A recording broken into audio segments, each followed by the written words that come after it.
उठा उठे सारा सार विचार करा उठा उठे नाम धरा कंठी विठोबाचे तयाच्या चिंतने निरसेल संकट तराल दुर्घट भव सिंधू जन्मोनिया कुडी वाचे स्मरे राम जन्मोनिया कुडी वाचे स्मरे राम धरे हाची नेम अहर्निसे तयाच्या चिंतने निरसेल संकट तराल दुर्घट भव सिंधू तुका मने कोटी गुळेती पुनीत तुका मने कोटी गुळेती पुनीत भावे गाता गीत विठोबाचे तयाच्या चिंतने निरसेल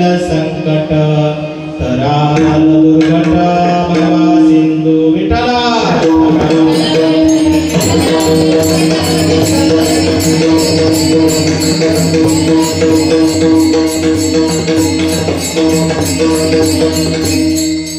जम रुक्मिणी प्राण संजीवनंतम परम धाम कैवल्यमेकं तुरीयं प्रसन्नं प्रपन्नार्तिहं देवदेवं परब्रह्मलिंगं भजे पाण्डुरङ्गम्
मूको वाचस्पतिं याति ब्रह्मा विष्णु शिवैर्वन्द्या तं नौमि वागधीश्वरी।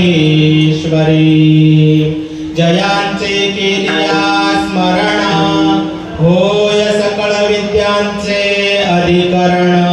तेची वंदू श्री चरण श्री गुरूंचे ते नमस्कारों याता। सारा सार विचार करा उठा उठे, सारा सार विचार करा उठा उठे। नाम धरा कंठी विठोबाचे, तयाच्या चिंतने निरसेल संकट। तराल दुर्घट भव सिंधू। सेवेकरता निवडलेला अभंग वैराग्याचे राग रसिक देहू निवासी संत शिरोमणी संत जगद्गुरु तुकोबराय यांचा उपदेशपर प्रकरणामधील 4 चरणाचा अभंग या अभंगात जगद्गुरु तुकोबरायांनी जन्म मरणाला प्राप्त झालेल्या जीवांना नश्वर अशा संसाराचा विचारपूर्वक त्याग करून पुराण पुरुषोत्तम पंढरीश परमात्मा पांडुरंगाच्या नामाचा ग्रहण करण्याचा उपदेश केला। विठ्ठल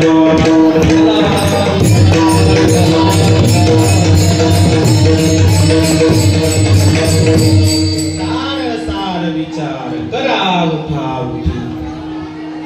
मनुष्य देहामध्ये जर आपण आलेलो असेल तर मनुष्याने सार काय आणि असार काय याचा विचार केला पाहिजे। आवाज करू नका, शांत बसा जरा। साईडच्या महिला मातृवर्ग आवाज करू नका, शांत बसा।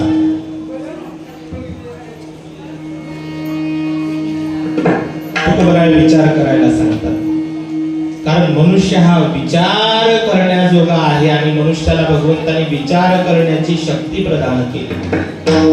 अशी बुद्धिमत्ता आणि शक्ती जर देवाने आम्हाला दिली असेल तर तुकोबराय म्हणतात त्या बुद्धिपूर्वक आम्ही विचार केला पाहिजे। सार काय आणि असार काय या गोष्टीचा विचार करून जे असार असेल त्याचा त्याग केला पाहिजे। प्रपंचामध्ये सार आणि असार याचा विचार जर करतो म्हटलं तर जेही काही नाशवान असेल त्याला असार म्हटलेला आहे आणि जे अविनाशी असेल त्याला सार म्हटलं। कदाचित तुकोबरायांना वाटलं आम्ही सार आणि असार विचार करायला सांगितलं, पण सर्वच जणांकडे सार दृष्टी नसते। एखाद्याने जर सार ग्रहण केलं नाही किंबहुना त्याला सार काय आणि असार काय जर कळालं नाही तर तुकोबरायांनी त्याचं विवेचन करून सार पुढे मांडलं। नाम धरा कंठी विठोबाचे। देवाचं नाम हे सार आहे। देवाचं नाम कंठामध्ये धारण करा, भगवंताचं नाम चिंतन करा। पण मनुष्याचा स्वभाव असा आहे स्वार्थाशिवाय कुठल्याच कर्मामध्ये प्रवृत्त होत नाही। देवाचं नाम चिंतन आम्ही करू महाराज, पण ते नाम चिंतन केल्याने आम्हाला प्राप्त काय होणार महाराज त्याचं फल सांगतात। दयाच्या चिंतने निरसेल संकट, तराल दुर्घट भव सिंधू। त्या देवाच्या नाम चिंतनाने जन्म मरण रूपी संकटातून तुम्ही तरुण जासाल। कदाचित एखाद्या वेळेस त्याही हेतूने जर आम्हाला नाम चिंतन घडत नसेल तर कुलनीतीचा, कुल परंपरेचा, धर्माचा आपण विचार करणं गरजेचं आहे। धर्माचा विचार करतो म्हटलं तर जगतामध्ये अनेक पंथ आहेत, नानाविध संप्रदाय आहेत, पण आपण फार भाग्यवान आहोत। जगतामध्ये एकमेव आणि सर्वश्रेष्ठ असणाऱ्या हिंदू धर्मामध्ये आपला जन्म झाला। तुकोबराय म्हणतात जन्मोनिया कुळी वाचे स्मरे राम। अशा पवित्र कुळामध्ये जर जन्म झाला असेल तर राम नामाचा तू जप केला पाहिजे। धरी हाची नेम अहर्निसी। मग एखादा देवाचं नाम घेत असेल, नाम चिंतन करत असेल, त्या नाम चिंतनाने त्याचा उद्धार होईल, पण कदाचित आई वडिलांचा होईल का? आई वडिलांचाही होईल कदाचित। आयुष्य संपवून वैकुंठ लोकाला किंबहुना मृत्यू लोक सोडून जे पितृ लोकाला गेलेले पितर आहेत अशा पितरांचा आणि कुळाचा उद्धार होईल का? महाराज म्हणतात शंका घेऊ नको, एका कुळाचं विचारू नको. तुका म्हणे कोटी कुळे ती पुनीत, भावे गाता गीत विठोबाचे विठ्ठल.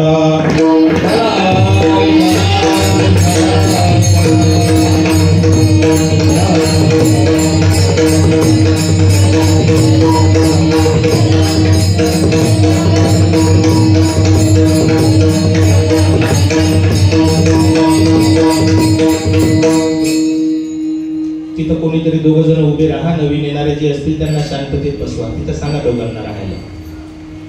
अभंगाचं चिंतन पाहण्यापूर्वी सेवेचा परिहार. विदर्भाची पंढरी असणारी शेगाव नगरी आणि त्या शेगाव नगरीमध्ये वास्तव्याला असणारे आमच्या विदर्भवासियांचे साक्षात पांडुरंग असणारे श्री गजानन महाराज, त्यांच्या प्रगट दिनानिमित्त महाराष्ट्रभर जिकडे तिकडे उत्सव चालू आहे. तो उत्सव यासाठीच केला जातो की त्या उत्सवाच्या द्वारे आम्ही आमच्या जीवनामधली पारमार्थिक उन्नती साधू शकू. उत्सव शब्दाचा अर्थ जर आपण पाहतो म्हटलं तर आसव शब्दाचा अर्थ होतो प्राण आणि उत हा उपसर्ग आहे, त्याचा अर्थ होतो वरच्या दिशेला. उत्सव ज्या कार्यामुळे प्राणांची गती वरच्या दिशेला ऊर्ध्व लोकाला गमन करत असेल, जी उन्नती साधत असेल त्याला म्हणावं उत्सव. आणि प्रगट दिनाचा हा सुद्धा एक पवित्र उत्सव आहे. परिसरामध्ये ठिकठिकाणी चालू असणाऱ्या प्रगट दिनाच्या उत्सवामधील या ठिकाणी चालू असणारा हा पंचकृषी मधील सर्वांच्या सहकार्याने, रोहणा ग्रामस्थांच्या सहकार्याने आणि सर्व भक्तांच्या सहकार्याने भव्य अशा गजानन महाराजांच्या या मंदिरामध्ये चालू असणारा हा प्रगट दिनानिमित्तचा सोहळा आणि त्या सोहळ्यामधील आजची ही सेवा विठ्ठल.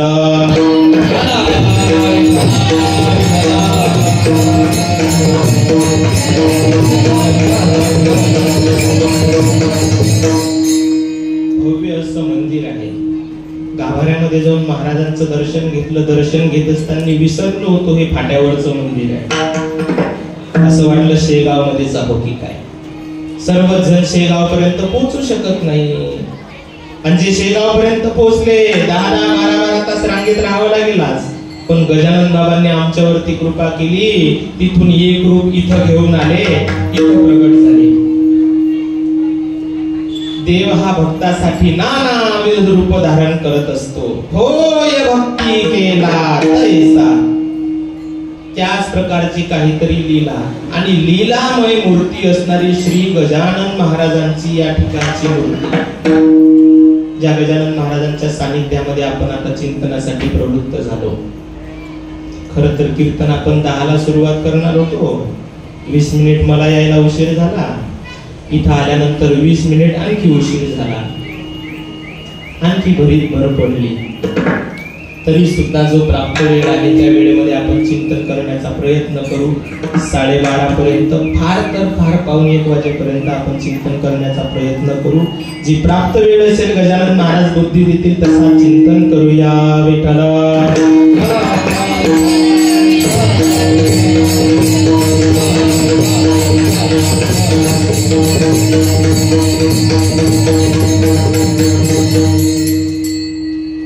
काल भक्तांचा समुदाय, भक्तांचा मेळा गजानन महाराजांच्या शेगाव नगरीच्या दिशेने जात असताना आपण पाहला. या ठिकाणी तर दिंड्यांसाठी खूप दिवसापासून अन्नदान चालू आहे. किती दिवसापासून दिंड्या चालू होतात तिथं? 6-7 दिवसापासून. एवढ्या सर्व वारकऱ्यांची इथं सेवा घडत आहे. त्या वारकऱ्यांसाठी अन्नदान, त्यांच्यासाठी विसावा आणि त्यांच्या सेवेसाठी या ठिकाणी अहोरात्र कष्ट घेणारे काही साधक आहेत, भक्तवर्ग आहेत, महाराजांची सेवा करणारे महाराजांचे भक्त आहेत. आजपर्यंत त्यांची सेवा घडली. आज प्रगट दिन. आज जवळपास सर्वच भक्त वारकरी पंढरपूर पासून जेही काही आले असतील ते शेगाव पर्यंत येऊन पोहोचले. आता गजानन महाराजांचं मंदिर फक्त खामगाव, अकोट, अकोला एवढ्या पुरतं मर्यादित राहिलं नाही. गजानन महाराजांचे भक्त खूप दूरून येत आहेत, खूप दुरून येत आहेत. आज लोकांच्या लक्षात येऊन राहिलं की जसं जम्बू या द्वीपा माझी एक पंढरपूर गाव, तसंच आमच्या बुलढाणा जिल्ह्यामध्ये आमच्या विदर्भामध्ये सुद्धा जे शेगाव नगरी आहे त्या शेगाव नगरीला सुद्धा पंढरपूरचा दर्जा जर कशामुळे प्राप्त झाला असेल, श्री गुरु गजानन महाराजांच्या सानिध्यामुळे, गजानन महाराजांच्या कृपेने प्राप्त झालं. संतांमध्ये असं सामर्थ्य असते, संत तर स्वतः पवित्र सोवळी आहेतच, परंतु संतांची विशेषता हे आहे ते ज्या प्रांतामध्ये आपलं वास्तव्य प्रगट करतील त्या स्थळाला सुद्धा पवित्र तो देह वाणी पुण्यवंत सांगितला, आणि ज्या ठिकाणी भगवंताचं वास्तव्य असेल तो देश सुद्धा पवित्र सांगितलेला आहे.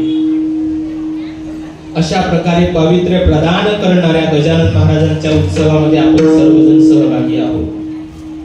चिंतनासाठी जो अभंग घेतला त्या अभंगामध्ये वर्णन जरी पांडुरंगाचं दिसत असलं तरी तो अभंग गजानन महाराजांचंच वर्णन करणार आहे असा आपण विश्वासपूर्वक मानतो. कदाचित म्हणेल महाराज नामधरा कंठी विठोबाचे म्हटलेला आहे, नामधरा कंठी गजाननाचे असा अभंग काही आपल्याला हा दिसला? कारण तुकोबरायांचा अवतार झाल्यानंतर गजानन महाराज प्रगट झाले. जर कदाचित गजानन महाराज तुकोबरायांच्या पूर्वी अवतीर्ण झाले असते, नाही जास्त पण किमान 5-50 अभंग तरी तुकोबरायांनी गजानन महाराजांवरती केले असते. विठ्ठला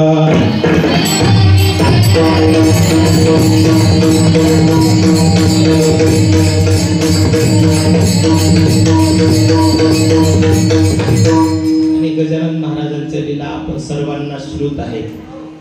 पंढरपूर मध्ये ज्या भक्ताला पांडुरंगाचं दर्शन घडलं नाही त्या भक्तासाठी गजानन बाबांनी मठामध्येच कमरेवरती हात ठेवले, साक्षात पांडुरंगाच्या स्वरूपामध्ये दर्शन दिलं, साक्षात पांडुरंगाच्या स्वरूपामध्ये गजानन महाराज प्रगट झाले. याचा अर्थ गजानन महाराज आणि पंढरीश परमात्मा पांडुरंग यांच्यामध्ये यत्किंचितही भेद नाही. भेद नाही म्हणण्याचं कारण हे आहे, ज्या वस्तूचे ज्या व्यक्तीचे चिन्ह लक्षण समान असतील त्या वस्तू समान आहेत असं म्हटल्या जाते. जसं तुम्हाला दृष्टांत जर द्यायचा झाला तर एखाद्या वेळेस मी तुम्हाला वर्णन करून सांगतो. आमच्या घरी एक प्राणी आहे ज्याला 4 पाय आहेत, मोठमोठे शिंग आहेत, असे लांब लांब शिंग आहेत, रंग त्याचा काळा भुरका आहे, 5-5, 6-6 लिटर दूध एका सांजेला देते. प्राण्याचं वर्णन चालू आहे. रस्त्याने जर चालायला लागला, एखाद्या वेळेस किती हॉर्न वाजवले तरी रस्ता दे. प्राणी ऐकून आले तुम्ही? कोणता प्राणी असेल बरं तो? मी नाव सांगितलं का? तुम्हाला नाव नाही सांगितलं तरी तुम्ही प्राण्याचं नाव घेतलं. काय नाव त्याचं? म्हैस. तुमच्या गावामध्ये तसाच प्राणी आहे ज्याचा रंग काळा आहे, ज्याला 4 पाय आहेत, शेपूट आहे, भले मोठे शिंग आहे. तो सुद्धा जर कदाचित रस्त्याने आला आणि हॉर्न वाजवला, ट्रक जरी आला तरी रस्ता दे. कोण? हल्या म्हणा का म्हैस म्हणा? बरोबर आहे का नाही?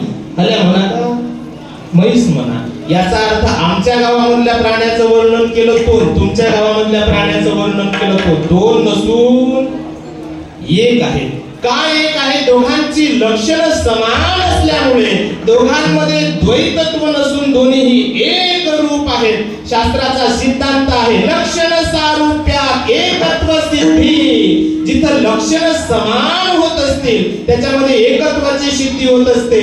पांडुरंगाच्या लक्षणाचा जर आपण विचार करतो म्हटलं, आनंद द्वय नित्य निरामय जे का निज ध्येय योगियांचे. किंवा पांडुरंगाचं जर वर्णन करतो म्हटलं तर पांडुरंग हा निर्गुण निराकार आहे. निर्गुण निराकार एक तोच रघुराया रामचंद्र प्रभूच्या पांडुरंगाच्या स्वरूपाचं वर्णन केलेलं आहे. कसं आहे? निर्गुण निराकार आहे. पांडुरंग जर निर्गुण निराकार असेल तर गजानन महाराजांसोबत त्याचे कुठले लक्षण जुळतात?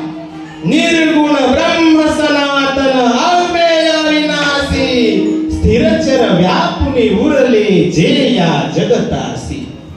गजानन महाराजांचे पांडुरंगाचे लक्षण जर समान जुळत असतील याचा अर्थ आमच्यासाठी गजानन महाराज हे दुसरे कोणी नसून साक्षात पंढरीश परमात्मा पांडुरंग आहेत। अशा गजाननाच्या चरणी सर्वजण साष्टांग प्रणिपात करूया। विठ्ठल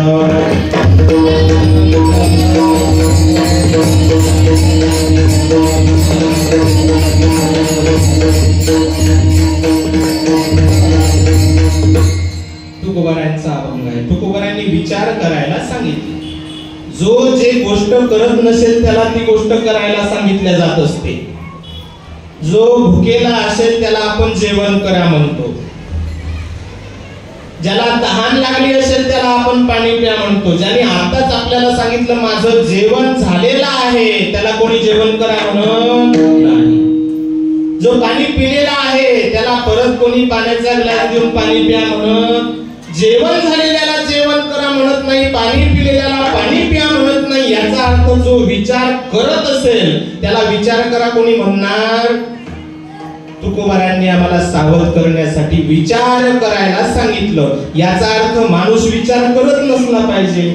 आपण विचार करतो का? तुमच्या मनात कधी विचार येते का असा? पावसाळ्याच्या दिवसामध्ये मस्त सोयाबीन काढायला आली, सोयाबीन सोंगून अशी पडलेली आहे, वरून विजा चमकायला लागल्या, तुमच्या मनात कधीतरी असा विचार आला का आपली सोयाबीन भिजेल का, खराब होईल का, मातीत जाईल? कधी विचार येत नाही। शांत झोपताना तुम्ही खरंच खोट्या मानानं का हलो करत नाही येत ना विचार? बरं जाऊ द्या। एखाद्या वेळेस पीक बरोबर असं माना टाकायला लागलं, पाऊस येऊनच नाही राहिला, पिकाकडे पाहिलं की असं वाटते जगाव की निघून जाव, अशी हालत त्या पिकाची झाली। आणि त्या शेतामध्ये माणूस गेला की त्याच्या मनात कधी विचार येत नाही ना पाऊस पडला पाहिजे? येतो का तुमच्या मनात विचार?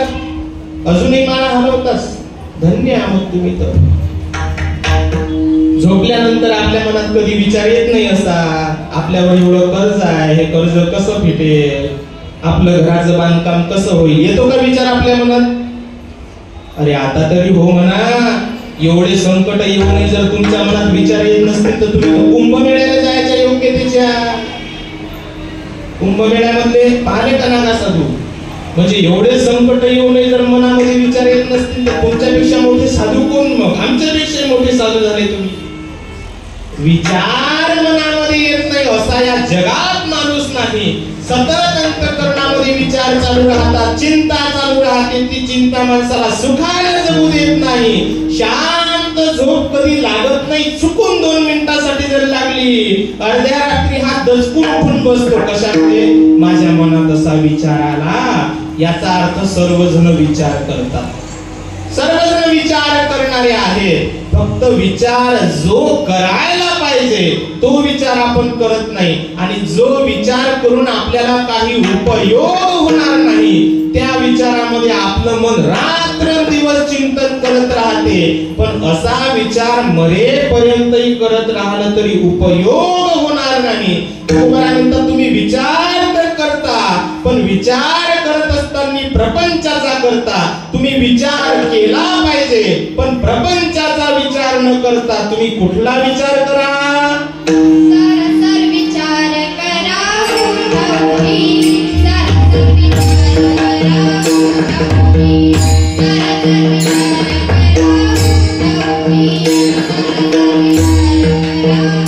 Thank you.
विचार करायला सांगितलं.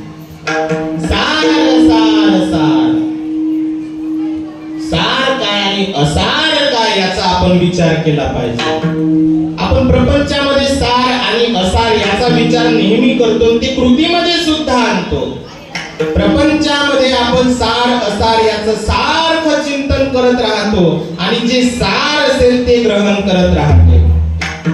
शेतकऱ्याच्या जीवनाचा विचार करतो म्हटलं तर शेतकऱ्याने जर 5 एकर हरभरा पेरलेला असेल, सोंगत असताना त्याच्यामध्ये कधी गाजर गवत सोंगत नाही, काट्याचे झाड सोंगत, परत त्यात फक्त हरभरा उगवला का अळान निघलं नसेल का, तण निघलं नसेल का. पण शेतामधलं पीक हे सार आहे, तण सार नाही. आपण असार सोडून दिलं, फक्त हरभऱ्याचे झाड घेतले. सार काय झालं ऐकून राहिले ना तुम्ही का गाड्या मोजून राहिले? त्या रोडवर मीटर बसवलेले असतात शासनाने, एका दिवसात या रोडवरून किती वाहनं जातात ते मीटर ते काम करते. आपल्याला त्याची काही जबाबदारी दिली, आपण हे केलं पाहिजे. इकडे लक्ष द्या. गाड्या मोजण्यात काय अर्थ आहे?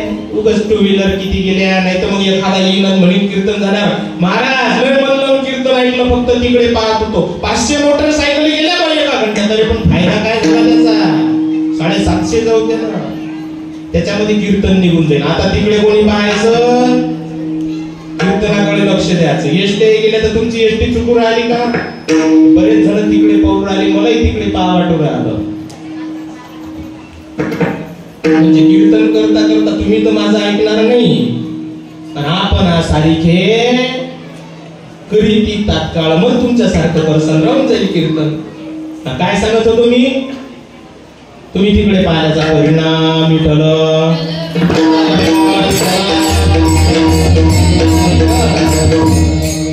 हरभऱ्याची गोष्ट चालू होती ना हो, मध्येच घोडे गेले त्याच्यात. आता काय करावं?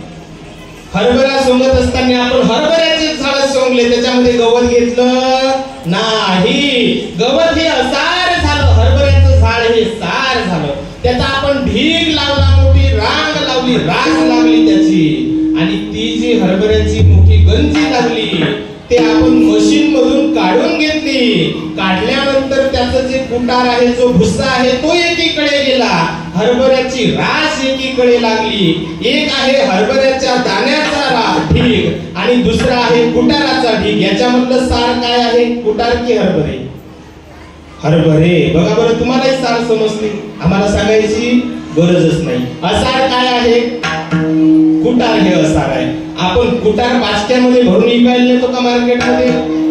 कुटार तसंच पडून दिलं, हरभरे गोळा केले. याचा अर्थ हरभरे हे सार आहे. पहिलं सार होतं हरभऱ्याचं झाड, दुसरे सार झाले हरभऱ्याचे दाणे. आता ते हरभरे आपण पोत्यामध्ये भरले, खानगावला मार्केटमध्ये विकायला नेले. खूप मोठी गाडी भरली, 407 बनला, 50-100 पोते टाकले. मार्केटला विकल्यानंतर त्याचे जे पैसे आले ते एखाद्या लहानशा बॅग मध्ये बसले. 2-4 बंडल आले 500च्या नोटीचे. किती बंडल आले? किती आले?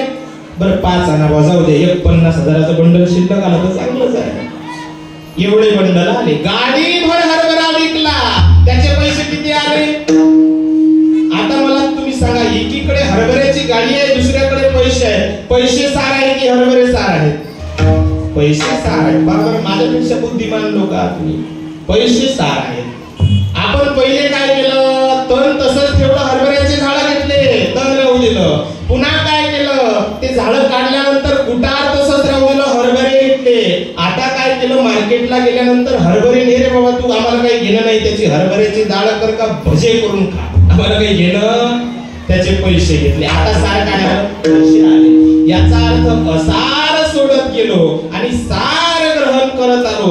जे सार आहे ते मूल्यवान असते, जे सार आहे ते अविनाशी असते, आणि जे सार आहे ते आकाराने लहान असते.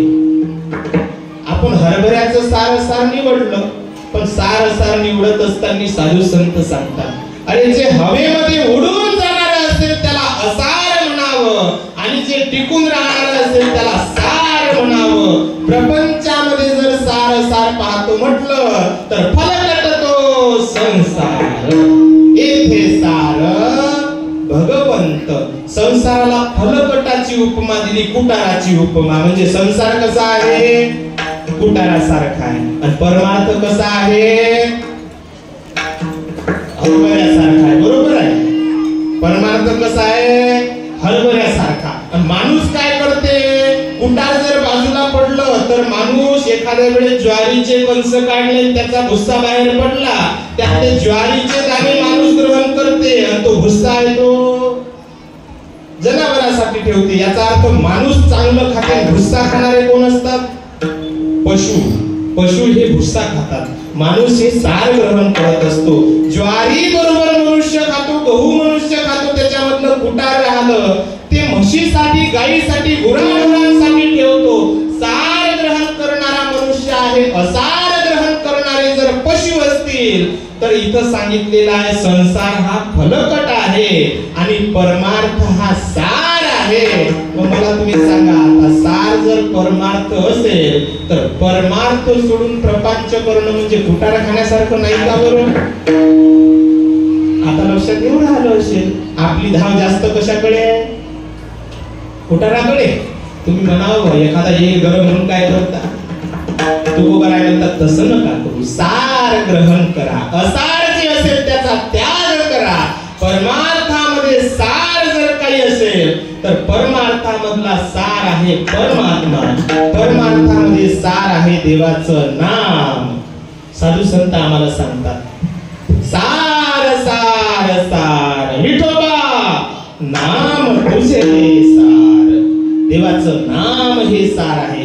त्या देवाचं नाम चिंतन जर आपण केलं तर त्या देवाचं नाम चिंतन केल्याने सार ग्रहण केल्यासारखं होईल. ठीक आहे, आम्ही त्या देवाचं नाम चिंतन करू, पण प्रपंचातलं माणसाचं मनच निघत नाही लवकर. माणसाचं मन निघत. आता हे बरेच जण गजानन महाराजांच्या दर्शनासाठी गेले. हे जे गाड्यांनी फिरणारे ते मुके नाही बसणार.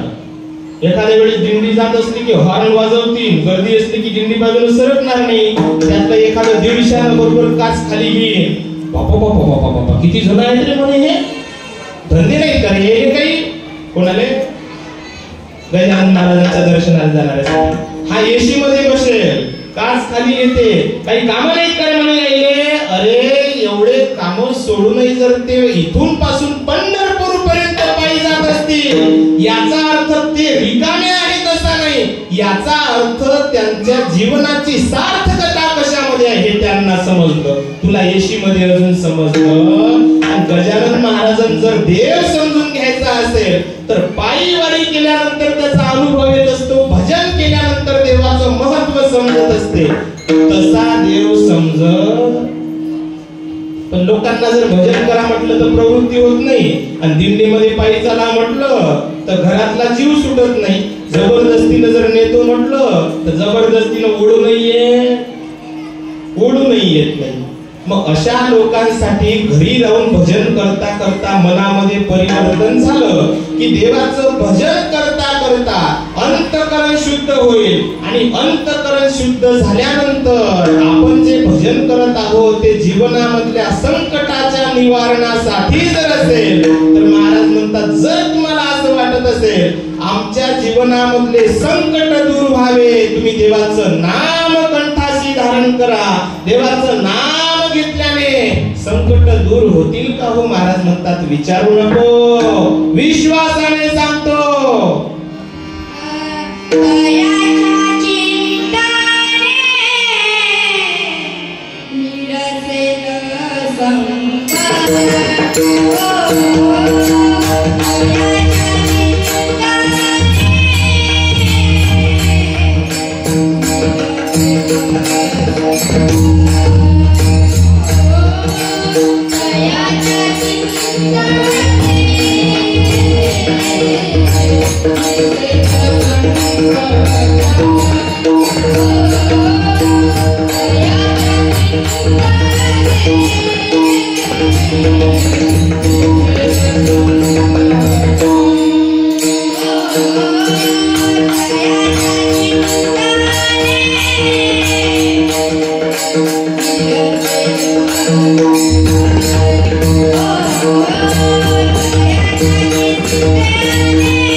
देवाच्या नाम चिंतनाने जीवनामधल्या संकटाचं निवारण होईल। एरवी प्रपंचामधल्या संकटाचं निवारण करण्याचं सामर्थ्य जगतामध्ये कोणामध्ये नाही। आम्ही बऱ्याच वेळेस लोकांना म्हणतो तुमच्यामुळे आमच्यावरचं संकट गेलं, अरे तो स्वतः संकटात पडणार आहे, तुझं संकट काय निवारण करेल? प्रपंचामधला कोणी कुणाचं संकट निवारण करू शकत नाही। प्रपंचामधलं सर्वात मोठं संकट जर काही असेल तर ते आहे मरणाचं संकट। मरणापेक्षा मोठं संकट, पण आपलं काही त्या मरणाकडे लक्ष, आपल्याला असं वाटते मरणार आहोत कधीतरी, पण कधी मरणार आहोत ही माहिती, कधी मरणार आहोत ही माहिती जर पडलं तर आपल्याला जेवण गोड लागणार नाही। कारण ज्यांना बंधन कळालं ते लोक चिंताग्रस्त होत असतात। माणसाला बंधन समजत नाही, लहानशा प्राण्याला बंधन समजेल पण माणसाला बंधन समजत नाही। उंदीर मूठभर असतो पण त्यालाही बंधन कळते, माणसाला बंधन समजलं नाही। तुम्ही म्हणसाल महाराज उंदीर माणसापेक्षा बुद्धिमान आहे का? त्याच्या कृत्येमधून दिसून आलं की तो बंधनात पडल्यानंतर त्याला अन्न गोड लागत नाही। उंदीर कसे पकडतात माहित असेल ना तुम्हाला? नसेल माहित तर मी सांगतो, लय उंदर पकडले मी लहानपणी। पकडायचे का तुम्हाला? उंदीर जर पकडायचा असला तर त्याच्यासाठी एक पिंजरा आणला जातो। उंदराचा त्रास नाही का तुम्हाला कोणाला?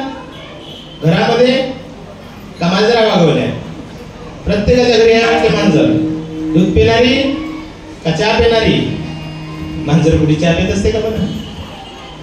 चला, उंदीर पकडण्यासाठी एक पिंजरा आणला जातो।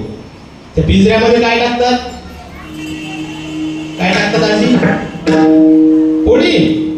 सटकेल उंदीर कुठे पोळीले तोंड लावते?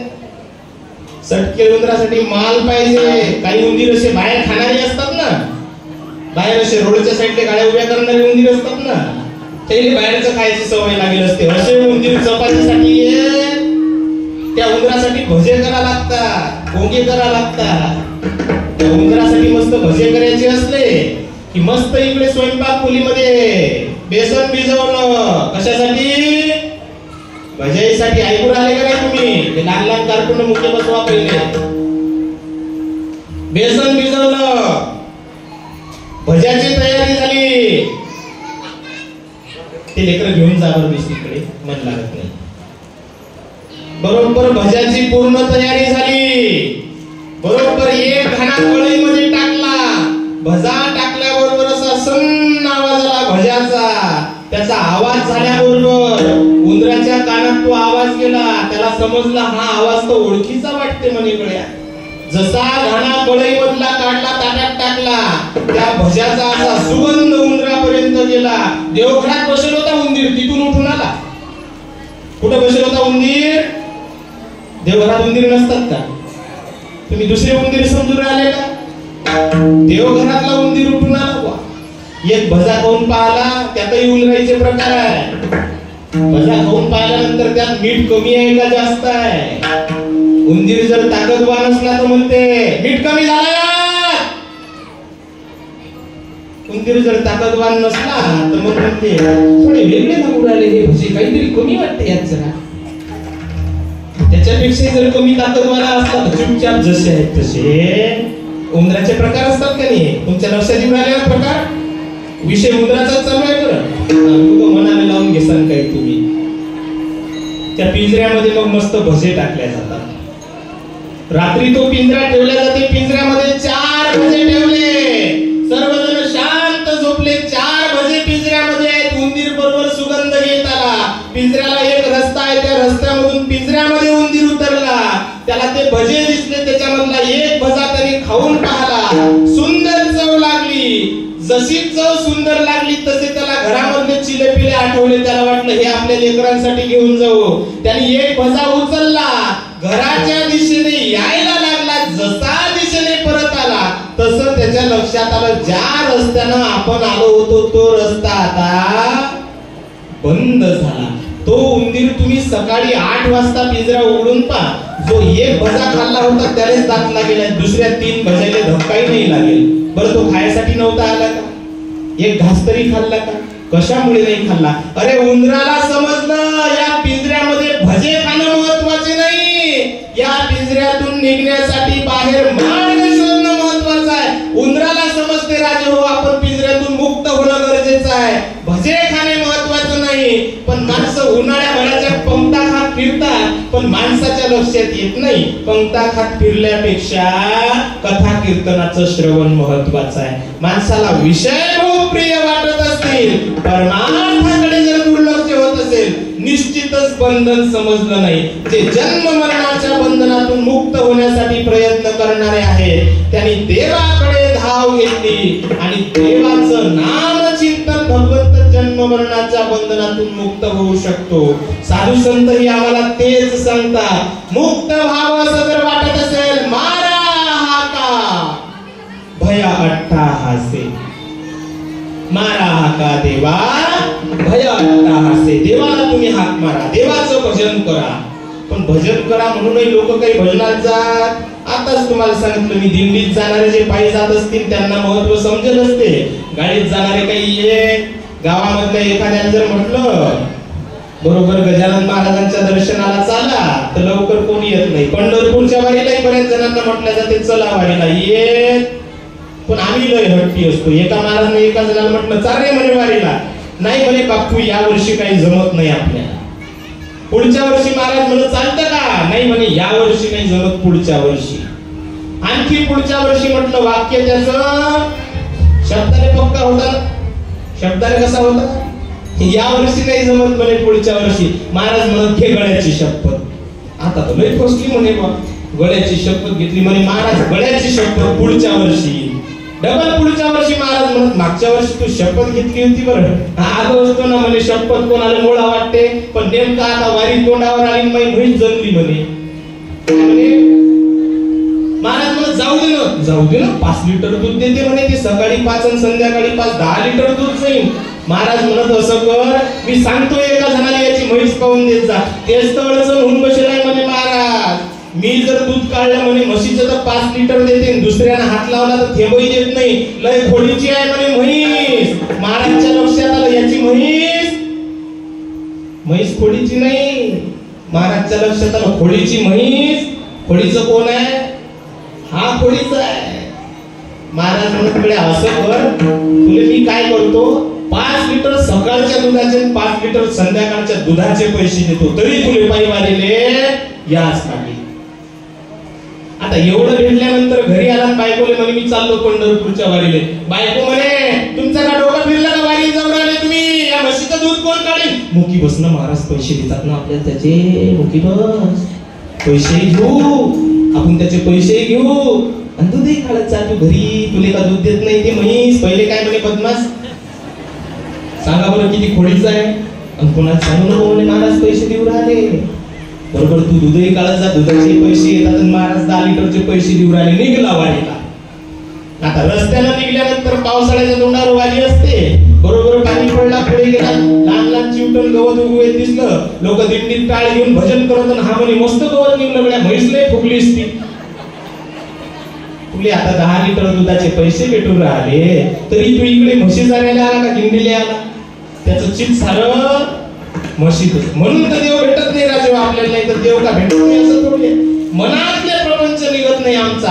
आणखी पुढे गेला, दर पोच करता करता बरोबर मंदिरापर्यंत जाऊन पोहोचणार. 2 मुक्कामाच्या आधी घरून फोन आला. पावसाळ्याचे दिवस होते, वारवदान सुटलं. एक वारवदानामध्ये पत्रा उडत उडत म्हशीच्या मानेवर लागला. एका पत्र्यात म्हैस जागेवर म्हैस मेली, जीवाला गेली. जशी म्हैस मेली तसा घरून फोन आला. कोण केला असेल फोन? तुम्ही सांगा. आमचं कोणी नाही फोन करणार, तुम्ही सांगा कोण केला असेल फोन? बायकोनं फोन केला. कोण केला याचा अर्थ तुम्ही मान्य करताय का नाही? चांगल्या बाया तुम्ही मान्य करून राहिले. बायकोनं फोन केला, त्यानं फोन उचलला. हॅलो. बायकोनं हॅलो नाही म्हटलं, मेली. हा म्हणे कोण मेली? आणखी रडणं चालू. मेली. अरे कोण मेली? मेली. हा म्हणे का माय माय मेली. ते म्हणे का तुम्ही म्याटा तुमची माय मेली असती तर एवढी रडली असती का मी? काय म्हणे? फार भुई आहे नाही का तुमच्या लक्षात आलं? हा म्हणे माय मेली असती तर रडली असती का म्हणतो तू? कोण मेली? म्हणे 5 लिटर दूध देणारी म्हैस मेली. पहिला शब्द निघला भाऊच्या तोंडातून, या महाराजच्या माई म्हैस. म्हणून मी कोणाला म्हणत नाही भाऊ वारीले चाला. विनाकारण काय म्हशीच्या दुधाचे पैसे द्या, म्हशी मारायचं पापही. कोणाच्या मेली म्हणे? साऱ्या दिल्लीत चर्चा. महाराजनं म्हैस मारली याची. आणि म्हैस कोण मारली होती? महाराजनं मारली का? महाराज येऊन जाऊन सांगितले म्हणे महाराज कशाला आणलं होत्या भयकराने वारीले म्हणे. तो म्हणते महाराजनं म्हैस मारली, तुमची नामोशी करून राहिला. महाराज म्हणून त्याला माजोड घेऊन ये. तो गेला. म्हणे महाराज एवढा जीव होता म्हणे मा म्हशीमध्ये. म्हैस रात्री चोरानं चोरून नेऊ नये म्हणून मी म्हशीजवळ झोपत होतो. म्हैस बाजूनं बांधेल होती, त्या म्हशीच्या बाजूनं मी झोपत होतो. म्हशी जवळच माझी बाज असे म्हणे. मी म्हशीच्या बाजूनं झोपत होतो. आज मी जर घरी असतो तर म्हैस मेली नसती. महाराज म्हणत हेच भविष्य मी पाहिलं होतं, म्हणून तुला म्हटलं तू घरी राहू नको चाल. म्हणजे का तुम्हाला माहित होतं का म्हणे म्हैस मरते? महाराज म्हणत नाही रे, तुला जर वारीले आणलं नसतं तर तुझी बाज कुठे असते? म्हणे म्हशीच्या बाजूनं. हेच मला दिसलं होतं म्हणे की तू जर घरी राहिला असता तर तुझी म्हैस मेली नसती, पण हेला मेला असता. हेला त्याच्या काही लक्षात आलंच नाही. कारण कोण होता तो? तुम्ही म्हणा. तो म्हणे घरी तर हेलाच नाही महाराज, हेला कसा मेला असता? महाराज गड्या म्हणत, महाराज म्हणत तुकाराम महाराज समजत आहे बघ. तुका म्हणे हेला पाणी वाहता वाहता ज्याचं सारा आयुष्य प्रपंचासाठीच असेल त्याच्यापेक्षा दुसरा पाहायची गरज. तू जर घरी असता म्हणे भल्या माणसा, तो पत्रा तो मानीवर लागला असता. तो आवरचं मरण म्हशीवर गेलं. तो आवरचं मरण जर म्हशीवर गेलं असेल तर चांगलं झालं का वाईट झालं? तू जर वारीमध्ये देवाच्या चिंतनासाठी आला असेल, तयाच्या चिंतने निरसेल संकट. त्या देवाच्या चिंतनाने जीवनामधल्या संकटाचं निवारण होते. विठ्ठल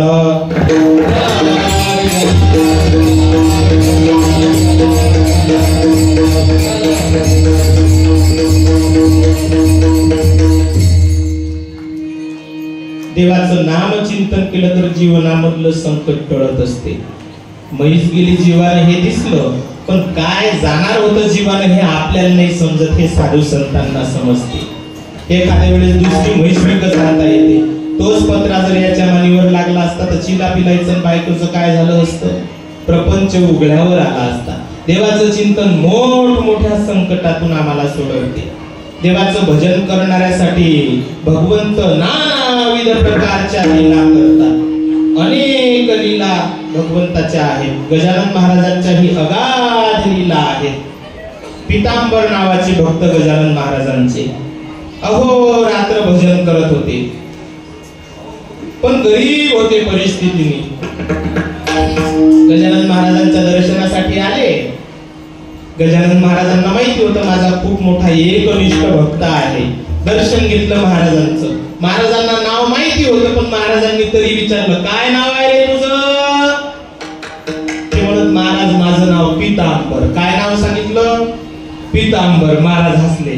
वारे म्हणत गड्या नाव पीतांबर, तू तर फाटक्या धोतरात राहून राहिला. धोतर तर 4 ठिकाणी शिवेलाय म्हणत नाव काय? पीतांबर. महाराज मी हास्य केलं. त्याने महाराजांचे हात जोडले. म्हणे महाराज माझं धोतर फाटकाय. महाराज माझं धोतर फाटकाय, पण माझं भजन फाटकं नाही बरं. माझं भजन एकदा माणसाचा परमार्थ धडा झाला की प्रपंच फाटला की ढाला याच्याकडे लक्ष राहत नाही. प्रपंच एकदा फाटका असला तरी चालेल, वस्त्र फाटके असले तरी चालतील, पण आपला परमार्थ मात्र नीट असला पाहिजे. पितांबर म्हणे महाराज माझं भजन फाटकं नाही. रात्रंदिवस गजानन महाराजांचा जप करत होता, चिंतन करत होता. गजानन महाराजांचं दर्शन घेतलं, आपल्या दिशेने निघाला. एका गावामध्ये मुक्कामाला थांबले पितांबरजी. रात्री मुक्कामाला थांबल्यानंतर झाडाखाली मुंग्या चावत होत्या आणि पशूंची भीती. जंगलामध्ये जर कोणी आलं तर एखाद्या वेळेस वाघाची, वाघ आहे का तुमच्याकडे? बिबट्या आहे का तुमच्याकडे? बिबट्या नाही केळीच्या जंगलात. आमच्या तर नाकेनं बांधून सोडले, एक नाही 2-4 आले, तरी 2 मेले तिकडे. मागच्या वर्षी मोठमोठे कमरी ओढाले 2 मारून टाकले, तरी 2. आणि ते आले की काय थंडी करती. 15-20 दिवस तर कापूस नाही वेचू दिला कोण वाघानं. कोणीही पाहिले जर म्हटलं बाई 10 रुपये किलो देतो चालतं का? हट म्हणे बापा का मरता 10 रुपयासाठी? त्यासाठी जात नव्हत्या बाया कापूस वेचायलेच ना जात. शेवटी 8-10 लोक जमा झाले. ते म्हणत किती दिवस वावरात पीक ठेवता रे असं, चला म्हणत सर्वजण मिळून जाऊ. सर्वांना मीटिंग घेतली, 5-50 माणसं, बाया सांगितल्या. बायाने हिंमत आली. कोणामुळे? माणसाईमुळे. कमी जास्त झालं तर माणसं सोबत आहे. 5-50 बाया, 5-50 माणसं. माणसं त्याच्या कामासाठी गेले, बाया त्याच्या कामासाठी. कापूस वेचणं चालू झाला. परिसरामध्ये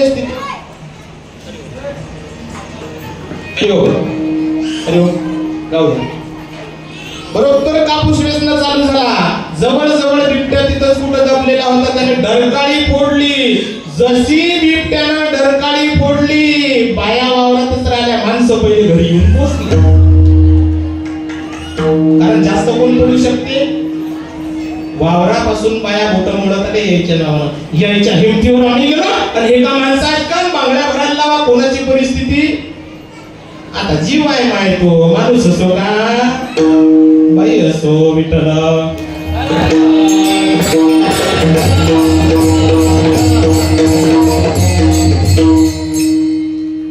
प्राण्यांच्या मुंग्यांच्या भीतीने पितांबरजी झाडावरती चढून बसले. दुसऱ्या दिवशी पितांबरजी खाली उतरण्याच्या पहिले त्या गावामधले परिसरातले लोक आले. त्यांनी विचारलं कोण आहेस तू? नाव सांगितलं, माझं नाव पितांबर आहे. त्यातला एक जण मला तर असं वाटते हा पितांबर नाही, हा कोणीतरी चोर आहे. रात्री गावात चोरी करायसाठी आला असेल, आता कुठे चढून बसला? झाडावर चढून बसला. एक जण म्हणे ओढा खाली मारा म्हणे त्याला. पितांबरजी खाली उतरले, हात जोडले. चोर नाही म्हणत मी गजानन महाराजांचा भक्त आहो. गजानन महाराजांचं नाव घेतल्याबरोबर आणखी डोकं गरम झालं त्यांचं. तू त्या नागड्याचा भक्त आहेस म्हणत? अरे एवढं जर तुझ्या गुरुचं सामर्थ्य असेल, गजानन महाराजांचा तू भक्त आहेस म्हणत. आम्ही असं ऐकलं तुझ्या गुरुने अग्नीशिवाय शिलम पेटवली. आम्ही असं ऐकलं गजानन महाराजांनी जळत्या पलंगावरती बसून राहिले, आगीच जळले नाही. एवढे जर तुझे गुरु सामर्थ्यशाली असतील, तू ज्या वाळलेल्या आंब्याच्या झाडावरती चढला, त्या झाडाला पालवी फोडून दाखव. सांगा तुम्ही आता जे झाड वाळून गेलं त्याला डीर फुटतील का? किती पाणी गेलं तरी? या गुरुरायाची माय माऊलीची, या गुरुरायाची माय माऊलीची.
गजानन महाराजांच्या शक्तीमुळे वाळलेला आंबा आहे.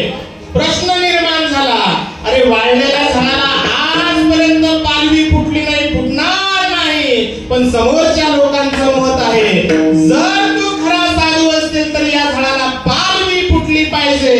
मरणाचं संकट आलं पितांबरीवरती, पण तरी सुद्धा अशा संकट काळामध्ये श्री गजाननाचं चिंतन केलं आणि गजानन महाराजांच्या नावाचं भजन करता करता, चिंतन करता करता भोंग्यांनी कोरून टोकर केलेला जो आंबा होता, ज्याच्यावरची साल सुद्धा गळून पडलेली होती, असा वटला आंबा पल्लविला.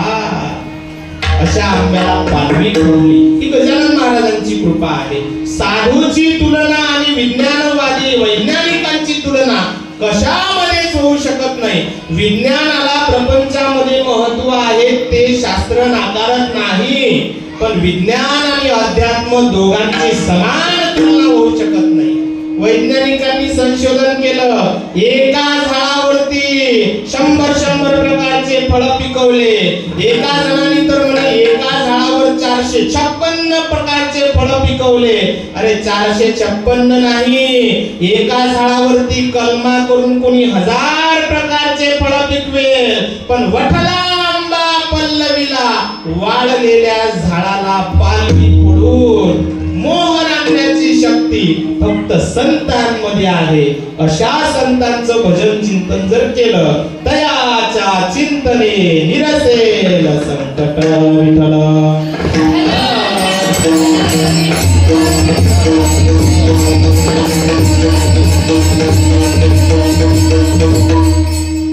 आपण चिंतन पाहत आहोत. जीवनामधलं सर्वात मोठं संकट जर काही असेल ते संकट आहे मरणाचं. लहान मुलांना शांत बसवा. आधीच कीर्तन रोडवरती आहे, गाड्यांचा विक्षेप, त्यात आणखी बोलणाऱ्यांचा विक्षेप. काय तिथे बोलू नको ना, माय शांत बसा. मरणाचं संकट हे सर्वात मोठं आहे. आणि असं नाही की याच्यामध्ये काही मरतील काही राहतील. जे जे जन्माला आले त्यांना एक वेळ मरणाच्या दुःखाला सामोरं जावंच लागणार आहे. मरण डोळ्यासमोर आल्यानंतर शहाण्या माणसाने देवाचं चिंतन केलं पाहिजे, श्री गुरुचं नाम स्मरण केलं पाहिजे. गुरुचे नाम हे संकटातून तारणारे आहेत. गजानन महाराजांच्याच परिसरामध्ये एक भक्त राहत होता, ज्याचं नाव आहे गणू जवरी. विजय ग्रंथामध्ये ज्याचा उल्लेख आहे. गणू नावाचा एक, गणेश नावाचा एक गजानन महाराजांचा भक्त होता. बिचारा विहिरी खोदायचं काम करत होता. पूर्वीच्या काळाचा विचार करतो म्हटलं तर पाषाणापर्यंत विहीर हाताने खोदल्या जायची. पाषाण लागल्यानंतर बारूद शिवाय विहीर फुटत नव्हती. आजही आपण त्याच पद्धतीने विहिरी फोडतो. विहिरीमध्ये फोडणारे फटाके तुम्ही पाहिले असतील सर्वांनी. स्फोट झाला की जमीन हादरते, पाहिलं का तुम्ही कधी? का तुमच्याकडे विहीर नाही की विहिरी आहेत का बोर आहेत ना विहिरी? फटाक्याचे आवाज ऐकलेच असतील यांनी. बाबा फटाका फुटणार असला की गावातला माणूस जाते पाहायला, किती फुटली रे, जातो की नाही आपण. तशा विहीर फोडायचं काम करत होता. त्या विहिरीमध्ये पाषाण लागला, त्याला छिद्र केल्या गेले, त्याच्यामध्ये बारूद भरल्या गेली, फटाके भरल्या गेले. एवढी शक्ती आहे त्या बारूदमध्ये, पाषाणाचे तुकडे करू शकते. त्याच्यामध्ये फटाके भरले, त्याच्या वाती जोडल्या गेल्या. एक वात वरती आणली, ती वात पेटवली, वात पेटत पेटत विहिरीपर्यंत गेली. ते जे फटाके लावले होते त्याच्यामधल्या एका भागामधल्या फटाक्याची वात निसटली. याचा अर्थ अर्धे फटाके फुटतील आणि अर्धे फुटणार. म्हणजे शेतकऱ्याचं अर्ध्या फटाक्याचं काय होईल? नुकसान होईल. त्या शेतकऱ्यांनी विचार केला, अर्धेच फटाके फुटणार आहेत, अर्ध्या फटाक्याचं माझं नुकसान होईल. तो शेतकरी म्हणे लवकर कोणीतरी विहिरीमध्ये उतरा, ती वाट जोडा आणि फटाके फुटायच्या आत वर निघून या. पण आत जायची कोणाची हिंमत होत नव्हती, कारण वर यायच्या पहिले जर स्फोट झाला तर तुकडे तुकडे होतील शरीराचे. शेतकरी म्हणे 2 दिवसाची मजुरी देतो, कोणीतरी लवकर उतरा. कोणीच उतरायला तयार नाही. 4 दिवसाची मजुरी देतो म्हणे, वाट सोडून या. जायचं का कोणाला? 4 दिवसाची आबा 4 दिवसाची मजुरी भेटते. एकाने तयारी दाखवली नाही. गरीब असणारा परिस्थितीने दयनीय असणारा गणेश डोळ्यापुढे दिसला. मालकाने सांगितलं, गण्या उतर विहिरीमध्ये, ते वाट सोड. जसं गण्या विहिरीमध्ये उतर म्हटलं तसं गणूच्या काळजाला धडकी भरली. थरथर थरथर कापायला लागला. नाही म्हणतो तर मालकाचा शब्द आहे, हो म्हणतो तर जीवाने जाईल.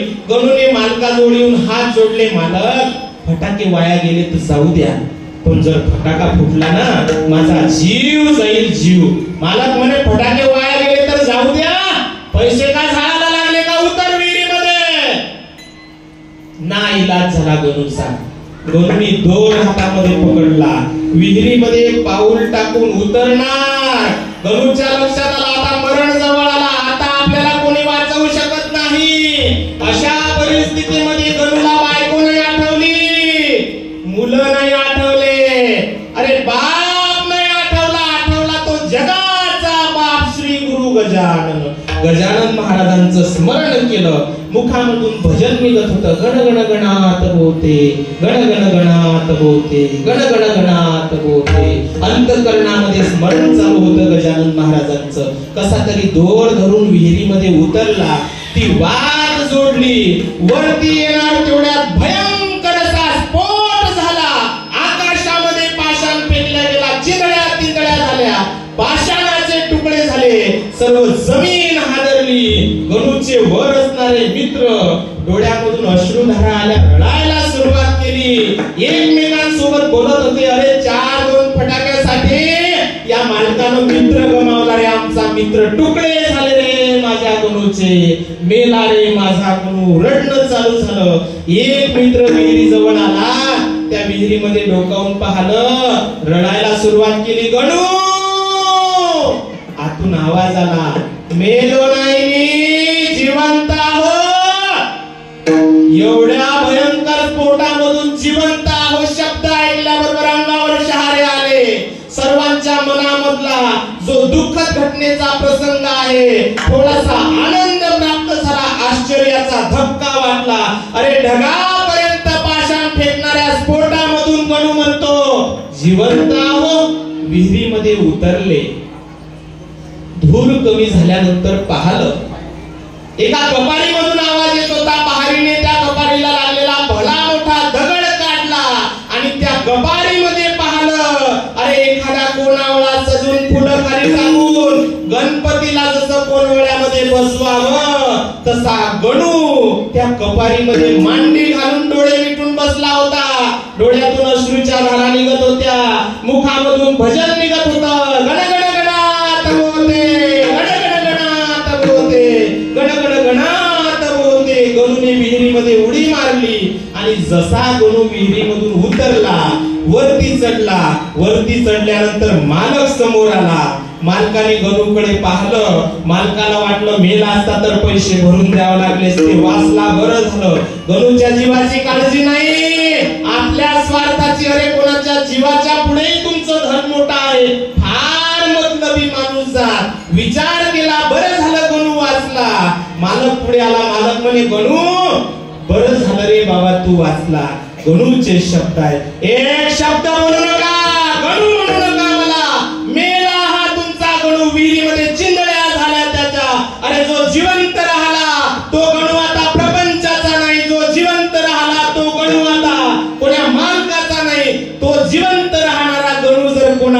असेल तर शेगावीचा राणा गजाननाचा आहे. इथून पुढे या आयुष्यावरती या देहावरती फक्त गजाननाचा अधिकार आहे. एवढ्या मोठ्या भयंकर स्फोटामधूनही जर गणू जिवंत राहिला असेल, कोणाचं सामर्थ्य असेल?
गजाननाच्या एकमेव श्री गुरुच्या सामर्थ्याने गणूला प्राण प्रदान केल्या गेले.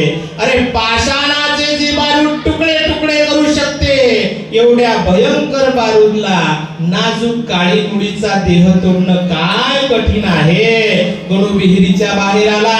अरे अशी धाव घेतली, शेगाव शिवाय थांबला नाही. येऊन पाहिलं शेगाव मध्ये गजानन महाराज बसलेले आहेत पलंगावरती. जसा गणू धावत आला, जगाची पर्वा न करता लाज भय शंका दुराविला मान, जगामधली लाज लज्जा सोडून दिली.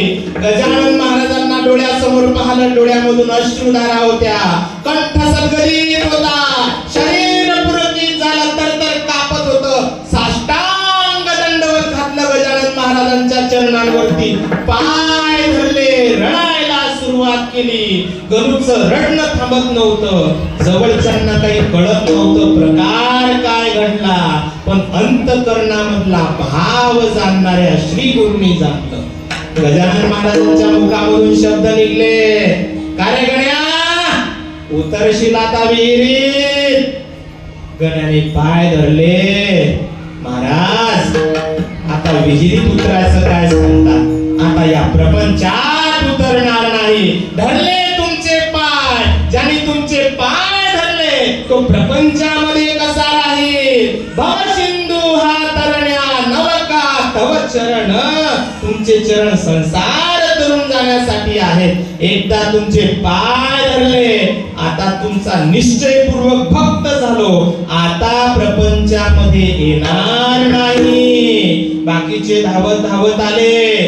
जसे मजूर धावत आले तसे गजानन महाराजांना सांगायला सुरुवात केली, बाबा चमत्कार झाला, चमत्कार झाला. विहिरीमध्ये भयंकर स्फोट झाला. भयंकर स्फोट झाला, पाषाणाचे तुकडे केले गेले. अशा भयंकर स्फोटामधून चमत्कारातून गणू जिवंत राहिला. बाबा गणू जिवंत राहिला. गणूनी वर पाहिलं त्यांच्याकडे. गणू म्हणे, अरे मूर्ख हो, ज्यांनी मला आईनी मुलाला कडेवर घ्यावं असं विहिरीमधून कडेवरती घेऊन कपारीमध्ये बसवलं.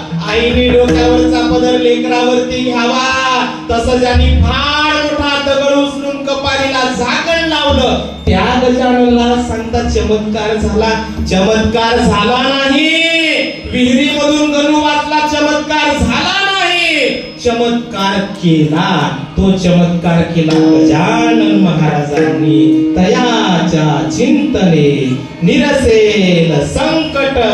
त्या गजानन महाराजांच्या चिंतनाने जीवनामधले संकट तरून जातात. ज्या गजानन महाराजांच्या जीवनामधले संकट चिंतनाने टळून जात असतील, त्या गजानन महाराजांचं प्रेमपूर्वक आपण एकदा भजन करू.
जीवनामधल्या संकटाचं निवारण जर व्हावं असं वाटत असेल तर जन्माला येऊन श्री गुरूंचं देवाचं नाम चिंतन केलं पाहिजे.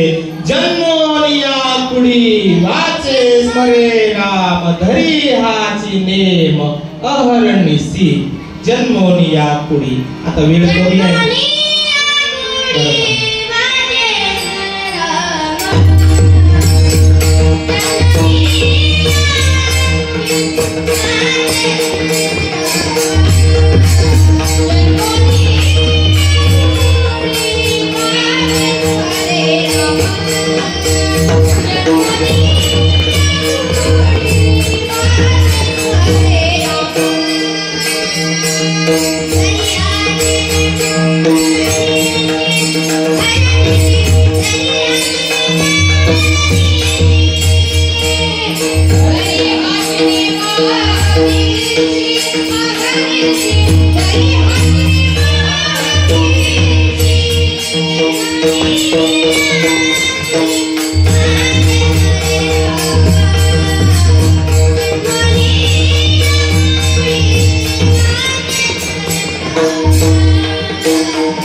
पवित्र कुळामध्ये जर जन्म झाला असेल तर देवतेचं श्री गुरुचं नाम चिंतन करून आपण आपलं जीवन पवित्र केलं पाहिजे.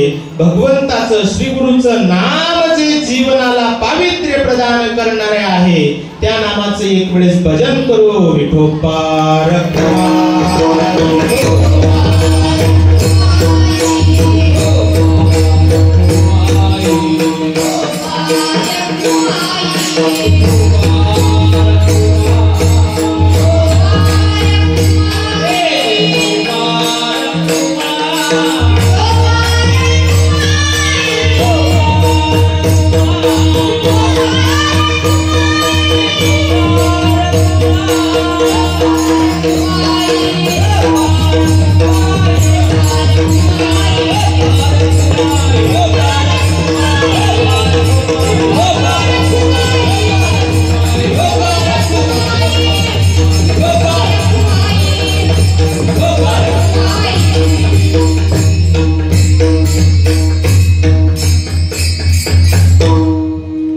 नामचिंतन जीवन सार्थक करणार आहे.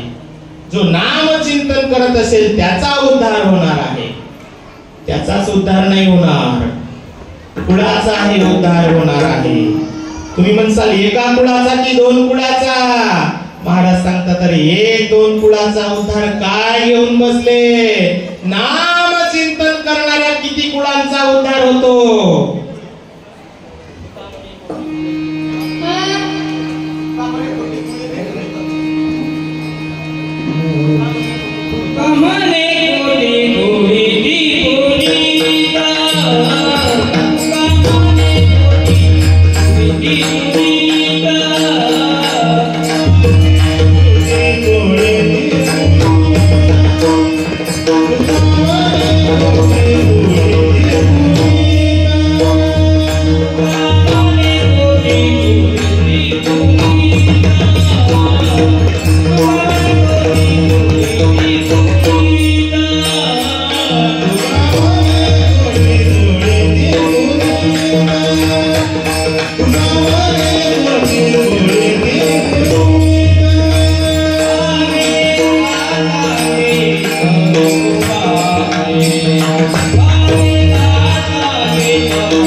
Thank you.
मुखाने जर देवाचं नाम चिंतन केलं तर कोट्यावधी कुळांचा उद्धार ठरलेला आहे.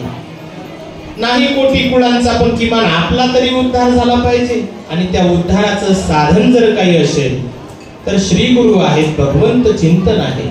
ज्या गजानन महाराजांनी आतापर्यंत कितीतरी जणांना मोक्ष प्रदान केला, जन्म मरणाच्या संकटातून सोडवलं, त्या गजानन महाराजांचा जर हा उत्सव असेल तर महाराजांना आपण हीच प्रार्थना करू, प्रपंचामधले विषय येत राहतील जात राहतील, संपत्ती प्राप्त होईल न होणार, पण आमच्या चित्तामधून तुमचं चिंतन कधी खंडित होऊ देऊ नका.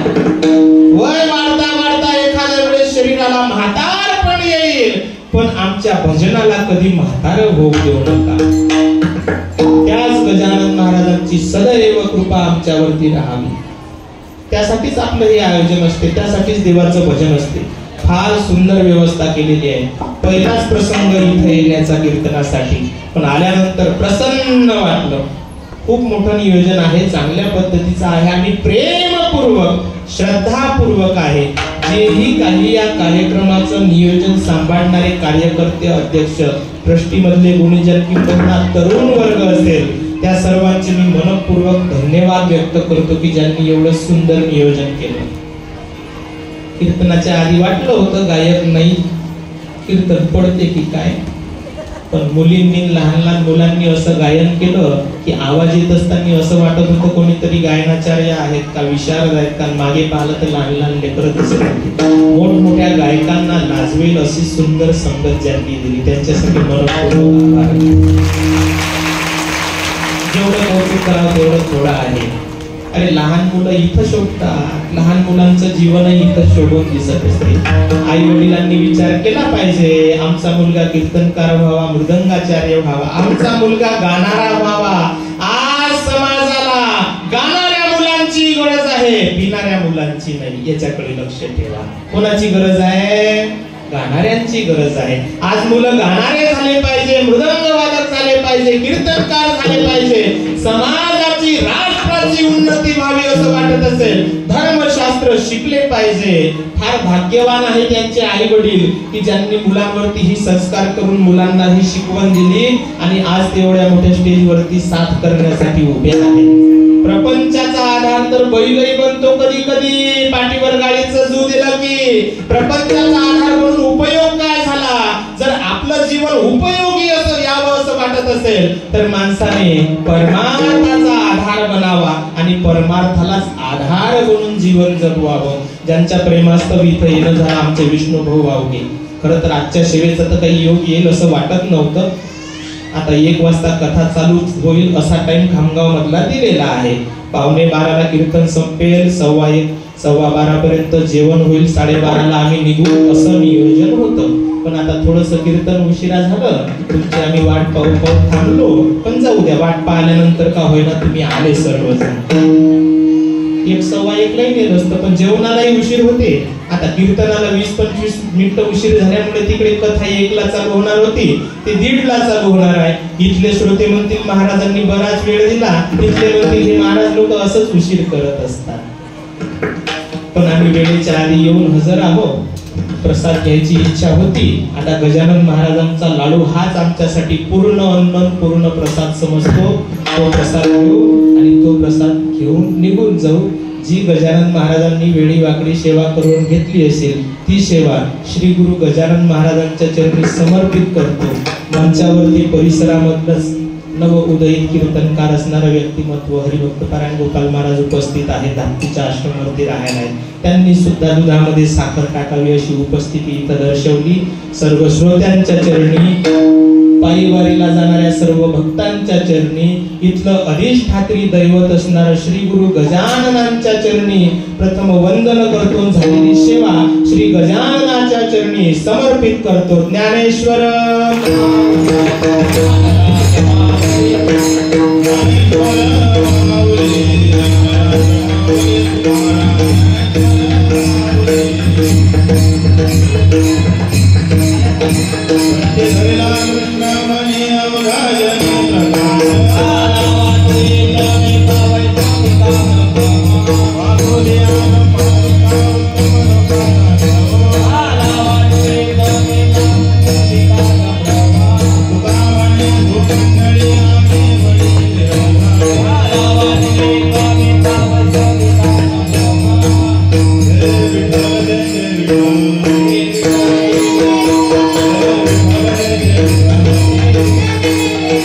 Holy